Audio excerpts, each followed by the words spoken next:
In the calm autumn of 1582, something strange happened. Something that quietly rewrote time itself.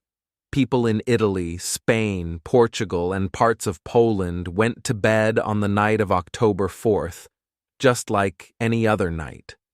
But when they woke up the next morning, it wasn't October 5th. It was October 15th. 10 days had disappeared. No, this wasn't a fantasy. It wasn't science fiction or a myth passed down by word of mouth. It was a real decision made by very real people, officials, scholars, and a pope, to literally delete 10 days from human history. But why? To understand that, we need to go back, way back, to ancient Rome. In 46 BCE, Julius Caesar introduced what became known as the Julian Calendar. This calendar was revolutionary at the time. It simplified the chaotic Roman lunar system and gave each year a neat 365.25 days. The extra quarter day was handled by adding a leap year every 4 years. It worked well, at first. But there was a problem. The true length of a solar year, the time it takes the Earth to make one full orbit around the Sun, is not exactly 365.25 days. It's closer to 365 days, 5 hours, 48 minutes, and 45 seconds. That small difference, about 11 minutes, might not sound like much, but over time, it added up. By the 1500s, the calendar had drifted by about 10 full days. This caused particular concern for the Catholic Church because important religious holidays like Easter depended on the timing of the spring equinox. But with the drift, the equinox was no longer happening on March 21st as expected. It was slowly shifting backwards, throwing off the dates of sacred festivals. Pope Gregory XIII decided something had to be done. He gathered a team of astronomers and mathematicians, including the Jesuit scholar Christopher Clavius, and ordered a reform of the calendar. Their solution was bold. First, they would delete 10 days from the calendar to bring the equinox back in line. In 1582, the day after October 4th would be declared October 15th.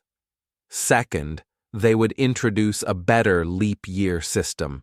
Instead of having a leap year every 4 years, without exception, the new Gregorian calendar would follow this rule.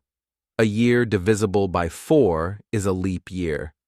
Except if it's divisible by 100, then it's not a leap year. Unless it's divisible by 400, then it is a leap year again. This small mathematical tweak helped to fix the long-term drift.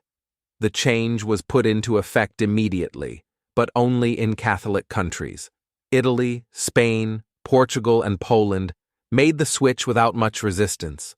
For them, those 10 days in October simply vanished. But in Protestant and Orthodox countries, things were different. Many of them refused to adopt the Gregorian calendar, believing it was a Catholic plot. For example, England did not switch until 1752, 170 years later. By then, the drift had grown to 11 days. And so, in England, people went to bed on September 2nd and woke up on September 14th. According to popular legend, some people in Britain protested the change, shouting, "Give us back our 11 days." Whether or not those protests actually happened is unclear. Historians are divided. But the confusion was real. People worried about missing birthdays, rents, wages, even the due dates of contracts. Imagine waking up and realizing a week and a half of your life no longer existed. Not because you slept through it, but because it had been erased. Even stranger, some countries waited even longer. Russia didn't adopt the Gregorian calendar until 1918, just after the Bolshevik Revolution. Greece waited until 1923. And the Ottoman Empire didn't switch until 1926. So for more than 300 years, different countries were using different calendars. In fact, when Napoleon invaded Russia in 1812, the two empires were operating on calendars that were 12 days apart. Even today, not all calendars are the same. Religious groups still use traditional systems: the Hebrew calendar, the Islamic calendar, the Ethiopian calendar. It's a reminder that time, as we measure it, is a human invention.